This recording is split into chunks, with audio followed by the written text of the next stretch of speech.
Chapter circle वाला चाल director circle वाला चाल नहीं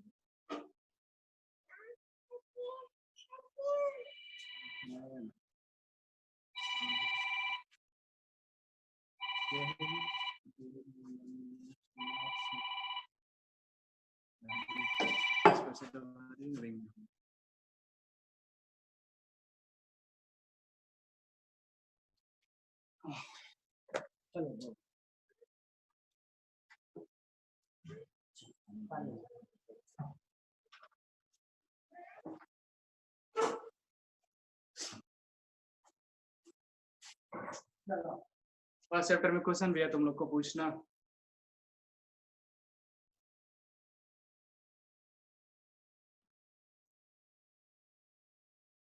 फर्स्ट चैप्टर में क्वेश्चन भी है।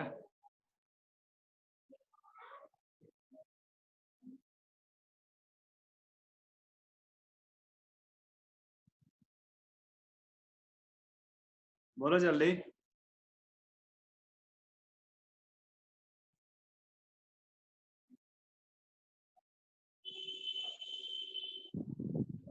चलो ठीक है, नहीं पूछना है तो सेकंड चैप्टर स्टार्ट करते हैं। सेकंड चैप्टर स्टार्ट करते हैं, इसके बाद फिर जब ये चैप्टर खत्म हो जाएगा तब केमिस्ट्री स्टार्ट करेंगे, फिर बायो। ठीक है, इसमें पहले 2 चैप्टर पढ़ा देते हैं।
चलो देखो,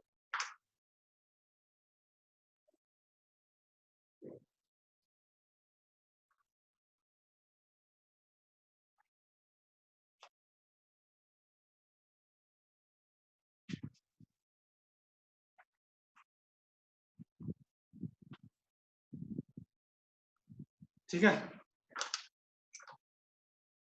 अब स्टार्ट करते हैं फोर्स, और उसके बाद इसी में पढ़ेंगे सेकंड चैप्टर में ही फोर्स है क्या होता है, कितने तरह के फोर्स होते हैं। फिर उसके बाद पढ़ेंगे लॉज ऑफ मोशन। ठीक है, मोशन के क्या क्या नियम है। पहले हम लोग पढ़े equation of motion first chapter में, मोशन क्या होता है, इक्वेशन ऑफ मोशन क्या होता है पढ़ चुके हैं।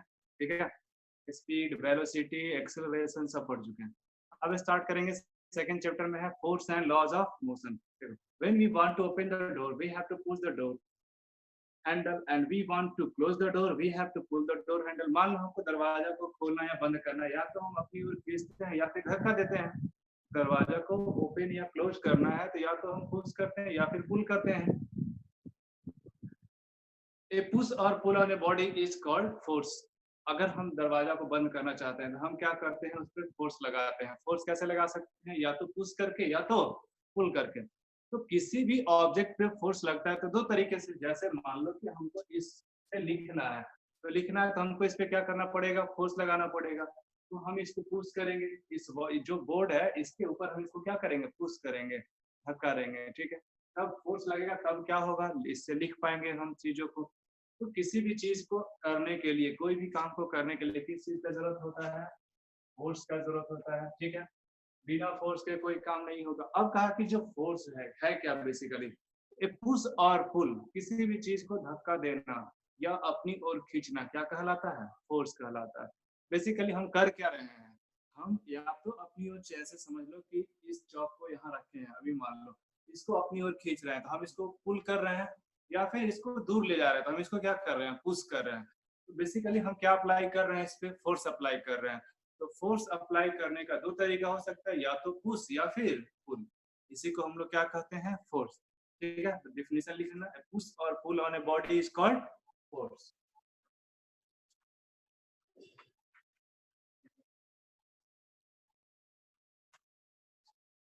ये पुश और पुल, पुश मतलब क्या होता है, धक्का देना आगे की तरफ, और पुल मतलब अपनी तरफ खींचना। Forces are used in everyday actions like pushing, pulling, lifting, stretching, twisting and pressing. जैसे मान लो कि फोर्स का हम यूज कहाँ कहाँ करते हैं, तो किसी चीज को हम धक्का दे रहे हैं, जैसे कोई बड़ा सा बॉक्स हमारे पास है, उसको दूर ले जाना था, हम उसको क्या करेंगे, पुश करते हैं। दरवाजा बंद करना है तो पुश करेंगे, ओपन करना है तो अपनी ओर क्या करेंगे, खींचेंगे। ठीक है। लिफ्टिंग, किसी चीज को ऊपर की तरफ उठाना है, जैसे मान लो कोई हेवी ऑब्जेक्ट है या बुक है, बुक यहाँ रखे हैं टेबल पे, टेबल पर से ऊपर उठाना, लिफ्ट करना है इसको, तो हम क्या अप्लाई कर रहे हैं, फोर्स अप्लाई कर रहे हैं। ठीक है। स्ट्रेचिंग, धागा है या फिर मान लो रबर है, तो उस रबर को हम स्ट्रेच करते हैं, खींचते हैं, तो बेसिकली क्या हम अप्लाई कर रहे हैं, उस पर फोर्स अप्लाई कर रहे हैं। ट्विस्टिंग, एक रॉड हमारे पास है पतला सा, उसको ट्विस्ट करना है, मोड़ना है, ठीक है, लपेटना है, तो हम उसको ट्विस्ट करने के लिए क्या अप्लाई करेंगे, फोर्स अप्लाई करेंगे। या फिर बलून है, बलून में एयर है, तो बलून के शेप को चेंज करना है, तो उसको हम क्या करेंगे, प्रेस करेंगे। तो कहा कि इन सारे चीजों में हम फोर्स का यूज करते हैं, जैसे किसी चीज को धक्का देना, पुश करना, पुल करना, ट्विस्ट करना, स्ट्रेच करना, लिफ्ट करना या फिर प्रेस करना, इन सारी चीजों में हम क्या यूज करते हैं, फोर्स यूज करते हैं। ठीक है।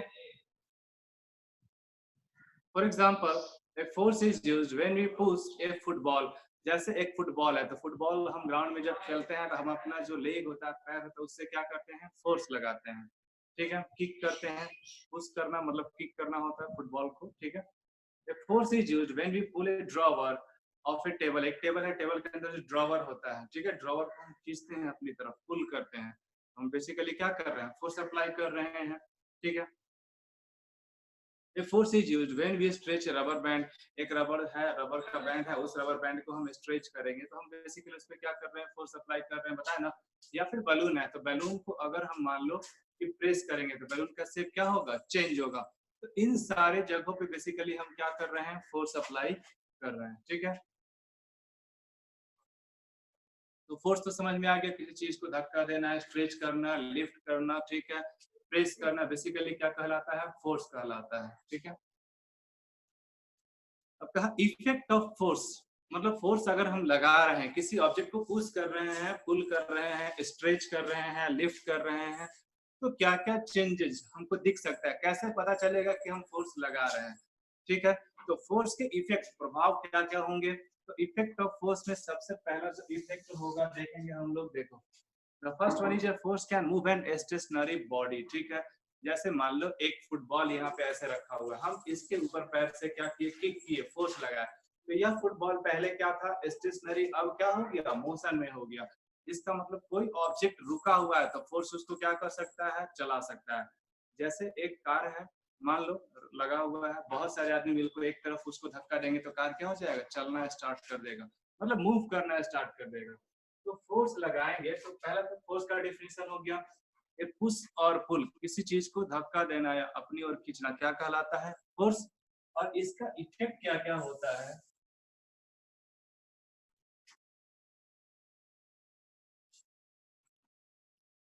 तो इफेक्ट में पहला हो गया, अगर कोई ऑब्जेक्ट रेस्ट में है तो इसको कहाँ ले जा सकता है, वह रेस्ट से कहाँ ले जा सकता है, मोशन में।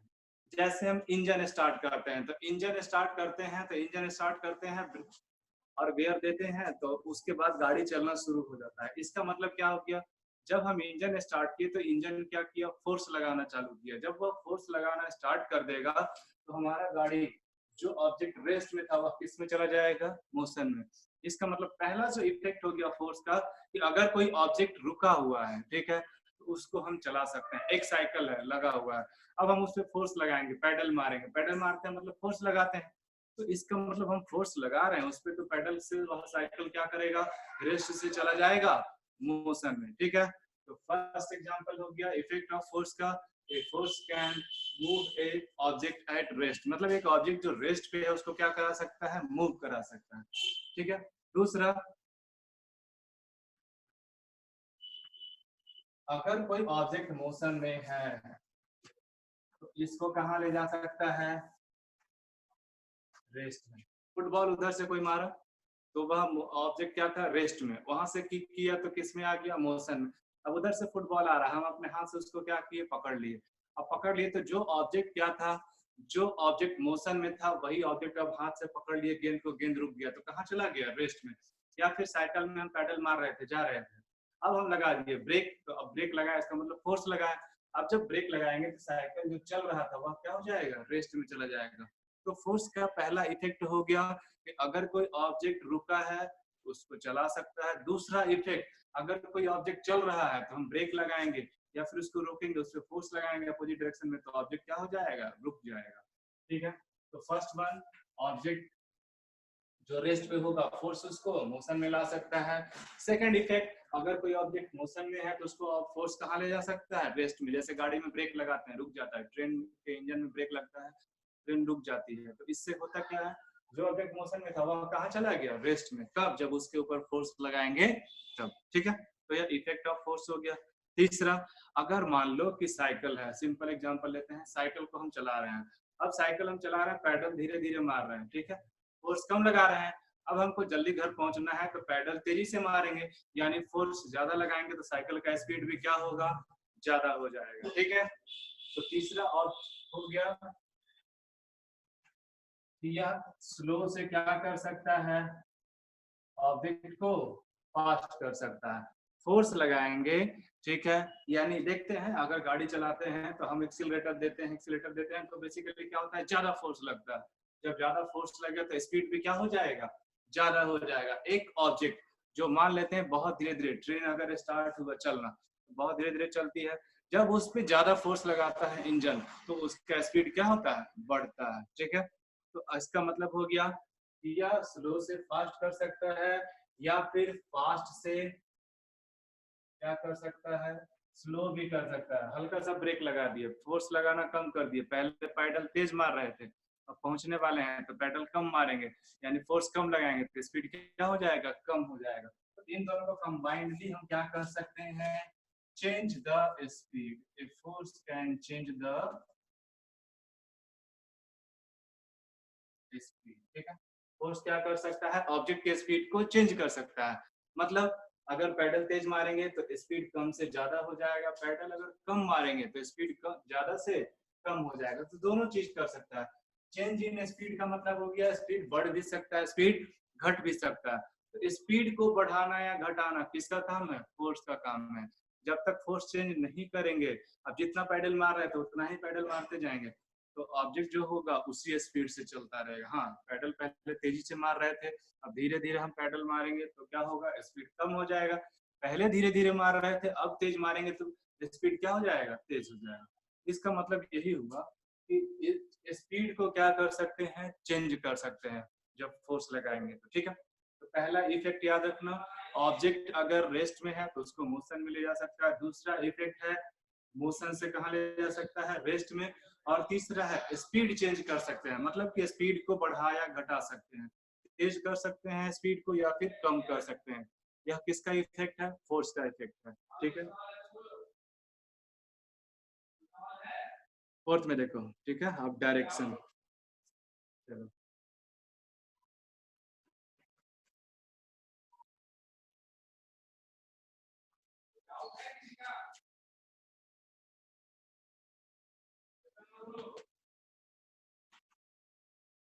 Change in direction. ठीक है, मतलब डायरेक्शन बदल सकता है। जैसे समझ लो साइकिल है या गाड़ी हम चला रहे हैं तो हैंडल को हम रोटेट करेंगे तो डायरेक्शन गाड़ी का क्या होगा, चेंज होगा। पहले जा रहा था लेफ्ट, अब हमको जाना है राइट, तो हम क्या करेंगे, हैंडल घुमाएंगे। तो हैंडल घुमाने के लिए हम क्या करते हैं, फोर्स अप्लाई करते हैं। जब तक हम फोर्स नहीं अप्लाई करेंगे डायरेक्शन चेंज नहीं होगा। साइकिल हम चला रहे हैं, गली में हमको टर्न लेना है, हम साइकिल के हैंडल को क्या करेंगे, टर्न कराएंगे। बेसिकली हम उस पर क्या लगा रहे हैं, साइकिल के हैंडल को फोर्स लगा रहे हैं। तो जब तक फोर्स नहीं लगाएंगे तब तक डायरेक्शन में चेंज नहीं होगा। इसका मतलब कोई ऑब्जेक्ट अगर चल रहा है तो उसके डायरेक्शन में चेंज लाने के लिए हमको क्या लगाना पड़ेगा, फोर्स लगाना पड़ेगा। ठीक है, तो यह सारे इफेक्ट ऑफ फोर्स हो गए।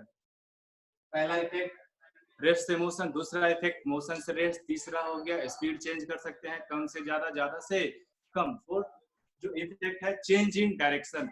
एक ऑब्जेक्ट जो लेफ्ट की तरफ जा रहा है उसको राइट की तरफ ले जाने के लिए हम किसका यूज करेंगे, फोर्स का। साइकिल है, साइकिल को टर्निंग पॉइंट पे घुमाने के लिए हैंडल घुमाएंगे, बेसिकली हम हैंडल पे क्या अप्लाई करते हैं, फोर्स। गाड़ी है, गाड़ी को हमको रोटेट कराना है तो हम क्या करते हैं, वहां पे तो वहां पे हम गाड़ी के हैंडल पे फोर्स अप्लाई करते हैं बेसिकली। तो फोर्स अप्लाई करेंगे तो डायरेक्शन क्या होगा, उसका चेंज होगा। दूसरा एग्जांपल ले सकते हैं, एक बॉलर क्या कर रहा है, गेंद करा रहा है, ठीक है, बॉलिंग कर रहा है, एक बैट्समैन उसको खेल रहा है, तो अब बॉलर गेंद करा रहा है अपने तरफ से सामने, अब बैट्समैन है, बैट्समैन वहां से बैट से फोर्स लगाएगा, अब जिधर की तरफ मारेगा गेंद उधर की तरफ उसका डायरेक्शन क्या हो जाएगा, चेंज हो जाएगा। ठीक है, पहले गेंद जा रहा था विकेट की तरफ, अब बैट्समैन उसको बैट से फोर्स लगाया और डायरेक्शन क्या किया, चेंज कर दिया। तो बेसिकली डायरेक्शन चेंज करने के लिए हमको क्या करना होगा, फोर्स लगाना होगा। ठीक है, अब फिफ्थ इफेक्ट है, it can change the shape और साइज ऑफ ए बॉडी। बताया ना कि जैसे बैलून है, बैलून में हवा भर दी, अब बैलून को हम प्रेस करेंगे, तो प्रेस करेंगे तो हम क्या कर रहे हैं, उस पर फोर्स लगा रहे हैं, या फिर बैलून को स्ट्रेच करेंगे तो उसका जो आकार है वह क्या होगा, बदलेगा। तो आकार जो शेप या साइज है चेंज होता है कब, जब हम उससे फोर्स लगाते हैं तब। ठीक है, तो बेसिकली हम फोर्स लगाकर किसी भी ऑब्जेक्ट के शेप साइज को क्या कर सकते हैं, चेंज कर सकते हैं। जैसे एक रॉड है, स्ट्रेट है, अब हम उस पर फोर्स लगाएंगे, उसको सर्कुलर बना सकते हैं, टेढ़ा कर सकते हैं, मोड़ सकते हैं। तो बेसिकली हम शेप चेंज कर रहे हैं, यह भी किसका इफेक्ट है, फोर्स का इफेक्ट है। तो 5 जो इफेक्ट है, बेसिक इफेक्ट जो याद रखना है तुम लोग को। ठीक है, इफेक्ट ऑफ फोर्स में फिर से लिख देते हैं एक बार।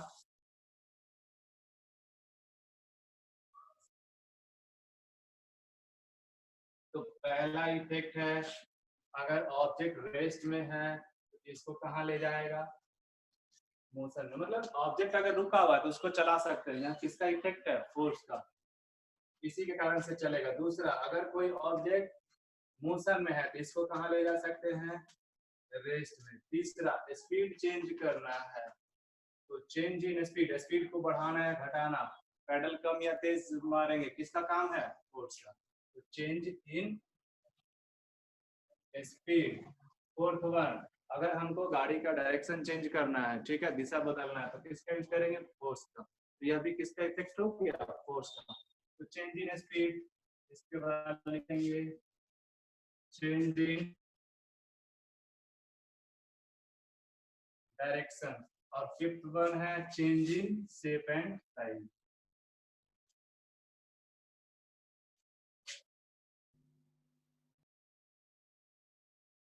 ठीक है, तो याद रखना है इसको, इफेक्ट ऑफ फोर्स यही है।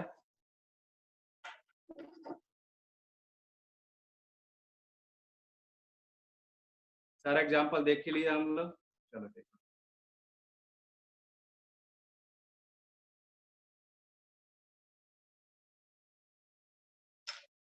यहाँ तक हो गया, कोई दिक्कत नहीं ना इसमें।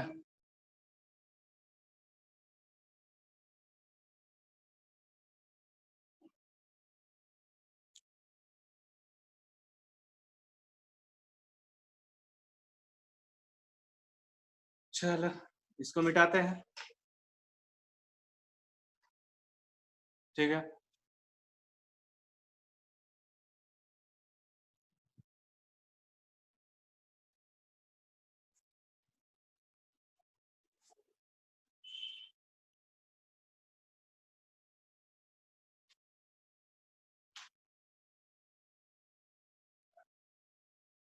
देखो अब डिफिनेशन लिखते हैं फोर्स का, तो सिंपल डिफिनेशन था, a force is a push और पुल। अब देखो, a force is an influence which tends to set in motion और stop a moving object speed and direction of the object और which tends to change the shape and size of the object. कहा क्या, देखो a force is an influence. अब definition लिखते हैं force का अच्छे से, तो बच्चा वाला डिफिनेशन था, फोर्स इज ए पुश और पुल। अब क्या लिखेंगे, जब इफेक्ट ऑफ फोर्स पढ़ ले तो डिफिनेशन क्या लिखेंगे, a force is an influence, ठीक है, इन्फ्लुएंस मतलब प्रभाव, फोर्स क्या है, एक तरह का इन्फ्लुएंस है, which tends to set a stationary body, which tends to set a stationary body in motion। ठीक है, ताकि फोर्स वह इन्फ्लुएंस है, फोर्स वह प्रभाव है जो कोशिश करता है, टेंड मतलब चेंज करना या चेंज करने की कोशिश करना, ठीक है। Force is an influence, force वह प्रभाव है जो कोशिश करता है या चेंज करता है क्या, to set a which tends to set a stationary body in motion. Stationary मतलब स्थिर या रेस्ट, स्टेशनरी मतलब होता है रेस्ट, जो ऑब्जेक्ट रुका हुआ है उसको यह क्या करेगा, मोशन में चलाएगा, ठीक है। तो यह क्या कहलाता है, फोर्स वह प्रभाव है जो किसी स्टेशनरी ऑब्जेक्ट को कहाँ ले जाता है, मोशन में, पहला हो गया। दूसरा लिखेंगे और stop a moving body, which tends to set a stationary body in motion or stop a moving body, मतलब एक ऑब्जेक्ट मोशन में है उसको स्टॉप भी कर सकता है। तो यह सारा इफेक्ट लिख देना है इसमें। तो देखो, a force is an influence, force वह प्रभाव है जो चेंज करने की कोशिश करता है या करता है। एक स्टेशनरी ऑब्जेक्ट है, स्थिर ऑब्जेक्ट है, उसको मोशन में ले जाएगा, या और मतलब यह स्टॉप ए मूविंग बॉडी मतलब एक ऑब्जेक्ट चल रहा है उसको रोक भी सकता है। और which tends to change the speed and direction, दूसरा इसमें और लिख सकते हैं, और which tends to change the speed और डायरेक्शन, या फिर स्पीड या डायरेक्शन चेंज करें, ठीक है, of a moving body, speed और direction of A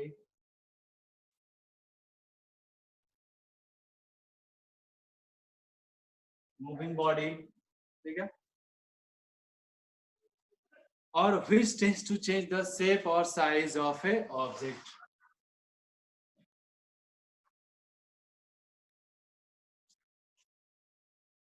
which tends to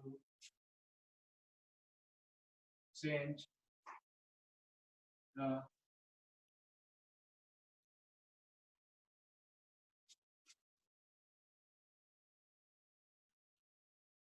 of an object।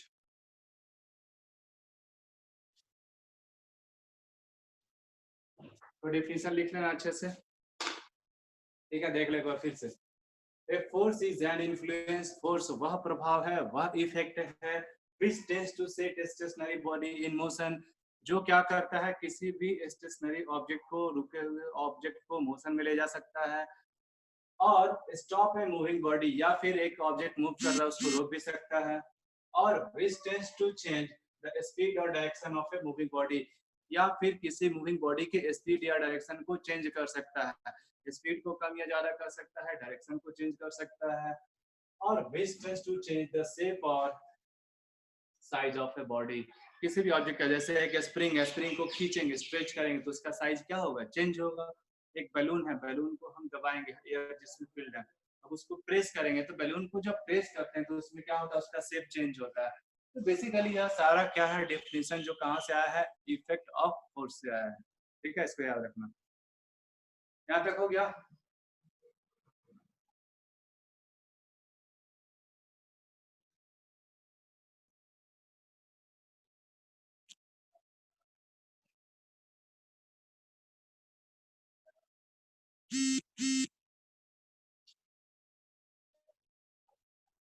चलो देखो इसको निकालते हैं।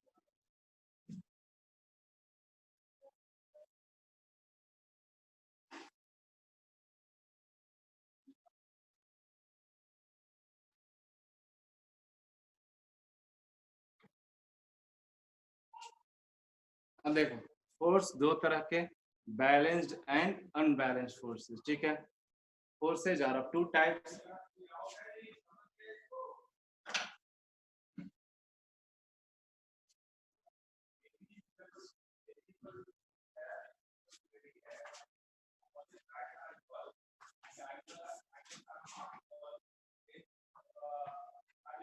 देखो फोर्स तो अगर बात करेंगे आगे पढ़ेंगे बहुत सारा है, लेकिन जनरली फोर्सेस को दो कैटेगरी में बांटा गया है। पहला फोर्स हो गया बैलेंस्ड,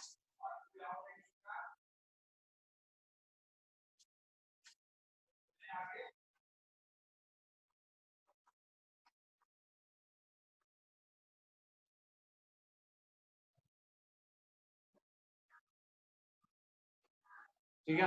बैलेंस फोर्स और अनबैलेंस फोर्स, दो तरह के फोर्सेज होते हैं। अब बैलेंस फोर्स किसको कहेंगे, देखो स्टार्ट करते हैं। बैलेंस फोर्स कहा क्या, if the resultant of all the forces acting on a body is zero, अगर किसी ऑब्जेक्ट पे लगने वाले फोर्स जो है उसका नेट रिजल्टेंट कितना आना चाहिए, जीरो। ठीक है, तो इसमें एक ऑब्जेक्ट है, इसमें रिजल्टेंट कितना होना चाहिए, रिजल्टेंट फोर्स जीरो होना चाहिए। समझाते हैं, थोड़ा सा समझना है इसको, किसको बैलेंस फोर्स कहेंगे।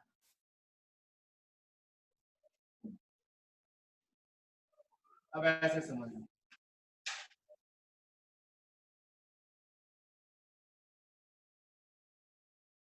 देखो फोर्स एक वेक्टर क्वांटिटी है, तो डायरेक्शन बहुत ज्यादा इंपॉर्टेंट रखता है इसमें। इंपॉर्टेंट डायरेक्शन का होगा, अगर मान लो एक ऑब्जेक्ट है, एक हेवी ऑब्जेक्ट रखा हुआ है, ठीक है, या फिर एक कार या बस मान लेते हैं इसको, अब पीछे से इधर से फोर्स लगा रहा है आदमी, कितना 10 न्यूटन फोर्स लगा रहा है मान लेते हैं, ठीक है। अब इधर से 10 न्यूटन फोर्स इस गाड़ी पे लग रहा है, अब दूसरा एक आदमी इधर से भी इस पे लगा रहा है, लेकिन कितना फोर्स लगा रहा है, 10 न्यूटन, ठीक है। तो यह भी 10 न्यूटन लगा रहा है, यह भी क्या है, 10 न्यूटन है, तो गाड़ी जैसे था वैसे ही रह जाएगा। अगर ये रुका हुआ था तो रुका हुआ रह जाएगा, और चल रहा था तो उसी स्पीड से चलते रह जाएगा। क्यों, क्योंकि यहाँ पे देखते हैं, मानते हैं देखो फोर्स डायरेक्शन में होता है, तो इस डायरेक्शन को अगर पॉजिटिव मानेंगे लेफ्ट से राइट की तरफ, तो राइट से लेफ्ट की तरफ क्या होगा, निगेटिव। मतलब यहाँ पे कितना लग रहा है, +10 न्यूटन, और इधर कितना लग रहा है, -10 न्यूटन। यानी नेट फोर्स कितना लग रहा है, दोनों को जोड़ देंगे, तो net force is equal to +10 newton और -10 न्यूटन, कैंसिल होकर कितना आ जाएगा, 0 न्यूटन। तो इस पे दो आदमी फोर्स तो लगा रहा है, यहाँ पे फोर्स तो लग रहा है, लेकिन कैसा फोर्स लग रहा है, बैलेंस फोर्स। क्यों, क्योंकि यहाँ रिजल्टेंट कितना है, 0 है। तो जब रिजल्टेंट 0 आ जाएगा तो ऐसे फोर्सेस को हम लोग क्या कहते हैं, बैलेंस फोर्सेस कहते हैं। ठीक है, जैसे रोप वाला होता है ना, रस्सी खींचा खींची जो खेलते हैं हम लोग, तो उसमें मान लो कि उधर से 10 आदमी है खींच रहा है रस्सी, इधर से भी 10 आदमी खींच रहा है, उधर से भी 50 न्यूटन से और इधर से भी 50 न्यूटन से। ऐसे समझो कि एक रोप है हमारे पास, यह बीच का पॉइंट है। अब इधर की तरफ इस पे फोर्स लग रहा है 50 न्यूटन, और इधर की तरफ भी इस फोर्स लग रहा है 50 न्यूटन। तो रस्सी टग बार जिसको कहते हैं ना, टग बार, रस्सी खींचा खींची जिसको कहते हैं, ठीक है। तो उसमें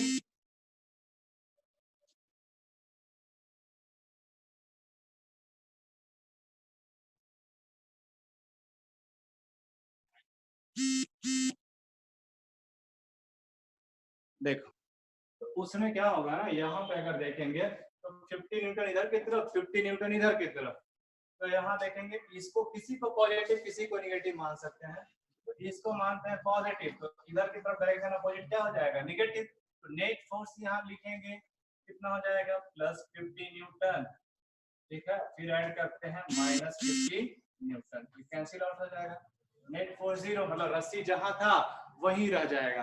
अब जिधर भी 51 होगा उधर रस्सी खींचा चला जाएगा, जिधर से आदमी ज्यादा जोर लगाएगा उधर रस्सी उधर की तरफ आ जाएगा, अनबैलेंस हो जाएगा तब। लेकिन जब तक बैलेंस होगा, ऑब्जेक्ट अगर रेस्ट में है तो रेस्ट में ही रहेगा, मोशन में है तो मोशन में ही रहेगा, कोई चेंज नहीं आएगा। बैलेंस फोर्स का मतलब ये, फोर्स तो लगा लेकिन नेट फोर्स कितना लगा, 0। जैसे ऐसे समझ लो, डस्टर है, अब इधर से एक आदमी फोर्स लगा रहा है 20 न्यूटन, और इधर से भी लगा रहा है 20 न्यूटन, तो 20 न्यूटन 20 न्यूटन दोनों तरफ से लग रहा है।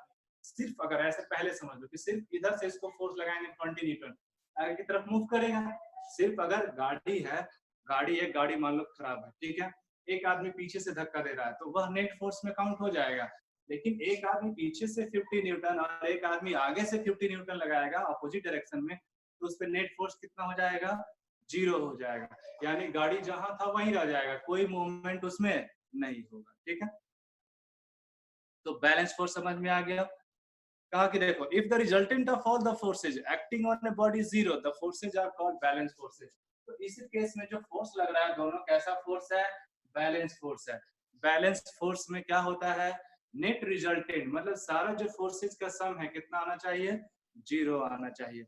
जैसे ऐसे समझ लो, यह ऑब्जेक्ट यहाँ पे इसको रखे हैं, अब इस ऑब्जेक्ट पे मान लो कि ग्रेविटेशन लग रहा है 10 न्यूटन नीचे की तरफ, हम इसको खींच कर रखें 10 न्यूटन ऊपर की तरफ, तो 10 न्यूटन नीचे निगेटिव, तो ऊपर 10 न्यूटन मान लेते हैं पॉजिटिव, तो नेट फोर्स कितना लगेगा, +10 -10 0, यानी ऑब्जेक्ट यहाँ पकड़ के रखें यही रहेगा। कब नीचे जाएगा, जब नीचे से फोर्स ज्यादा ऊपर से कम लगेगा तब। जब हम इसको ऊपर की तरफ ले जाते हैं तो ग्रेविटेशनल फोर्स कम लगता है और हमारे द्वारा लगाया जाने वाला फोर्स क्या होता है, ज्यादा होता है, तब जाके ऑब्जेक्ट नीचे से कहाँ जाता है, ऊपर की तरफ। जब तक नेट फोर्स जीरो होगा, रिजल्टेंट जीरो होगा, ऑब्जेक्ट में कोई मूवमेंट नहीं होगा। एक बस है मान लो, 5 आदमी पीछे से फोर्स लगा रहा है और 5 आदमी आगे से अपोजिट डायरेक्शन में लगा रहा है, उतना ही फोर्स लगा रहा है, तो बस जहां था वही रह जाएगा। 100 आदमी पीछे आ जाए, 100 आदमी आगे उतना ही फोर्स लगाएगा, सेम फोर्स अपोजिट डायरेक्शन में अगर लगेगा तो नेट रिजल्टेंट कितना होगा, जीरो। तो 100 आदमी फोर्स लगाया 500, अगर रिजल्टेंट जीरो है तो ऑब्जेक्ट रुका हुआ था तो रुका हुआ रह जाएगा, मोशन में था तो मोशन में ही रह जाएगा। ठीक है,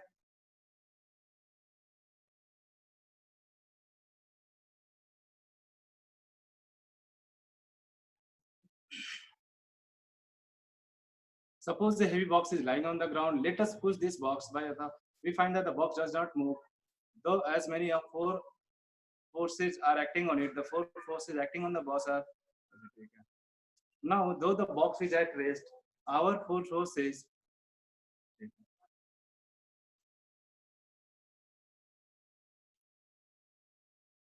इसको मिटाएं,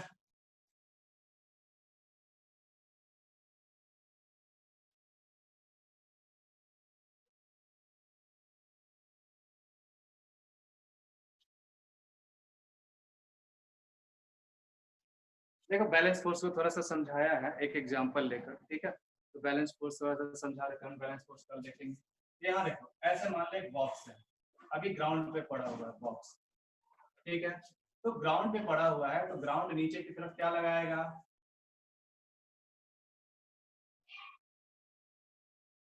ग्रेविटेशनल फोर्स लगाएगा, ठीक है, ग्राउंड इस पे नीचे की तरफ क्या लगाएगा, ग्रेविटेशनल फोर्स लगाएगा, यहाँ तक तो ठीक है। चलो अब जब ग्राउंड इसको नीचे की तरफ खींचेगा तो हमको पता है, आगे पढ़ेंगे कि हर एक्शन के अपोजिट क्या होता है, रिएक्शन होता है, ठीक है। अगर हम किसी पे फोर्स लगाते हैं 1 न्यूटन तो वह भी हम पे फोर्स लगाएगा, लेकिन हम लगाएंगे पॉजिटिव तो वह लगाएगा निगेटिव डायरेक्शन में। तो उसी तरह से अगर एक ऑब्जेक्ट ऐसे समझ लो कि इस चॉक को अगर हम हाथ पे रख दिए ऐसे, तो रख दिए तो यहाँ पे हाथ का जो सरफेस है, हैंड का जो सरफेस है, उस सरफेस, वह सरफेस पे क्या होगा, उस सरफेस पे 2 तरह के फोर्सेस काम करेंगे। एक फोर्स तो ग्रेविटेशन जो इस चॉक को नीचे की तरफ ले जाएगा, दूसरा फोर्स अपोजिट डायरेक्शन में काम करेगा जिसको रिएक्शन फोर्स कहते हैं, अपवर्ड में काम करेगा। तो अगर ग्रेविटेशनल फोर्स नीचे की तरफ काम कर रहा है तो ग्राउंड जो है इस पे ऊपर की तरफ उतना ही फोर्स लगाएगा, जितना ही फोर्स लगाएगा ना ग्राउंड उतना ही फोर्स लगाएगा। इसको कहते हैं फोर्स ऑफ रिएक्शन, ठीक है, जो किसके द्वारा लगाया जाएगा, ग्राउंड के द्वारा, ठीक है, इसको कहेंगे फोर्स ऑफ रिएक्शन, ठीक है। तो ग्रेविटेशनल फोर्स जो ग्राउंड का सरफेस है, इस सरफेस पे ग्रेविटेशनल फोर्स कहाँ लगेगा, डाउनवर्ड, ठीक है, तो ऊपर की तरफ क्या लगेगा, फोर्स ऑफ रिएक्शन लगेगा। यह फोर्स ऑफ रिएक्शन किसके बराबर होगा, ग्रेविटेशनल फोर्स के बराबर। तो ऑब्जेक्ट ना तो ग्राउंड में जाएगा नीचे, ना ही ऑब्जेक्ट ग्राउंड से ऊपर जाएगा, क्योंकि यहाँ पे जितना फोर्स ऑफ रिएक्शन उतना ही क्या लगेगा, ग्रेविटेशनल फोर्स। क्योंकि ग्रेविटेशनल फोर्स ज्यादा लगेगा तो ग्राउंड भी ऊपर की तरफ फोर्स ज्यादा लगाएगा। या तो हो गया रिएक्शन फोर्स, आगे पढ़ेंगे थर्ड लॉ ऑफ मोशन।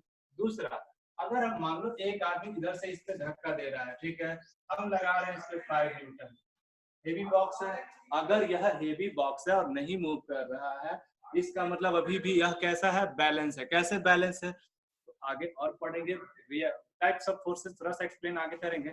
तो वहां देखेंगे तो एक फोर्स होता है फ्रिक्शन फोर्स, तो फ्रिक्शन फोर्स लगता है 2 सरफेस के बीच में और यह रिलेटिव मोशन को क्या करता है, अपोज करता है।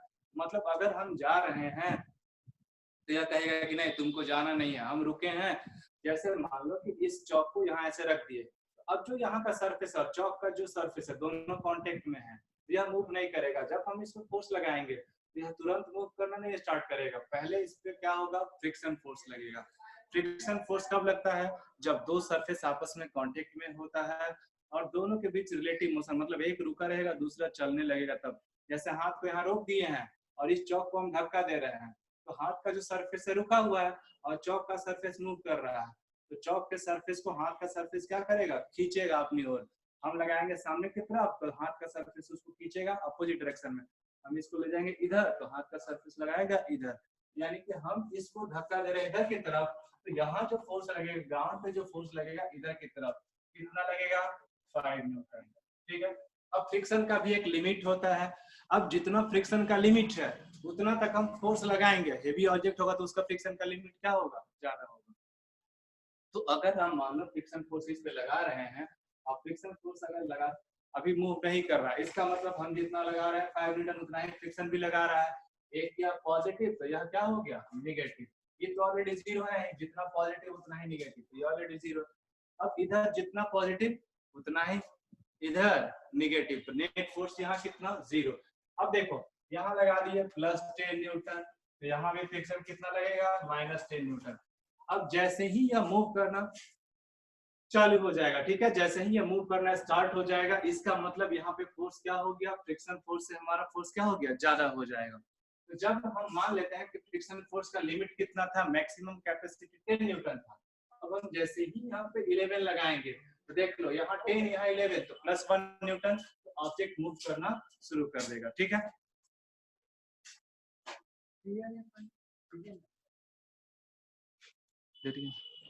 दे हम चलेंगे नीचे, देखिए ठीक है। देखो from the discussion we conclude if a number of balance forces act on a stationary body the body continues to remain in stationary position. मतलब कहा क्या कि अगर बैलेंस फोर्स 2 हो, 4 हो, 6 हो, बहुत सारे बैलेंस फोर्सेज अगर एक साथ काम कर रहे हैं, चाहे 10 हो चाहे 20 हो, अगर एक साथ काम कर रहे हैं, अगर वो बैलेंस है तो ऑब्जेक्ट जो रुका हुआ था यह रुका हुआ रह जाएगा, और एक ऑब्जेक्ट अगर चल रहा था तो चलते रह जाएगा। एक बस है, एक बस चल रही है, उस बस चलते हुए बस पे 5 आदमी पीछे से धक्का लगा रहा है और 5 आदमी आगे से धक्का लगाएगा, तो जिस स्पीड से बस चल रहा था उसी स्पीड से चलते रहेगा, कोई चेंज नहीं होगा। मतलब ऑब्जेक्ट जिस पोजीशन में था उसी पोजीशन में रह जाएगा, रेस्ट में था तो रेस्ट में, मोशन में तो मोशन में ही रह जाएगा। कब, जब उस पे बैलेंस फोर्स लगेगा तब। ठीक है, तो balance forces cannot produce motion in a stationary body और stop a moving body, they can however change the shape of the body. कहा कि बैलेंस फोर्स, हाँ, कोई रुका हुआ ऑब्जेक्ट है उसको चला नहीं सकता है, कोई चलते हुए ऑब्जेक्ट को बैलेंस फोर्स रोक तो नहीं सकता है, लेकिन एक बैलून है, ठीक है, ध्यान से देखो बैलून एक कैसे रखे हैं।